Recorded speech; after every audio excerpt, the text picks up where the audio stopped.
Are you feeling flustered and frustrating with communication in a new country? Well, you're not alone. This is a quite common thing we go through when we live abroad.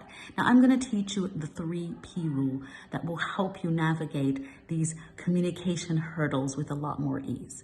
The first P stands for pause. So when you're flustered and frustrated with communication abroad, just stop, pause for a minute, regroup, and take a breath, because the next P is ponder.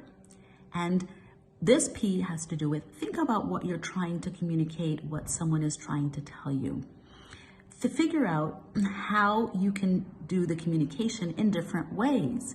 Sometimes we need to use different languages, mimicry, technology, use our phones, use images. Think about creative ways to communicate. Communication is not only language. Now, the last P is pose questions. Always ask for feedback. Always ask, do you understand me? Can I clarify this? Or I need a little bit more information. Can you help me? Always ask questions, because that creates an open avenue of communication. I hope this helps. If you like tips like these, check out the Unlock Your Dream of Moving Abroad.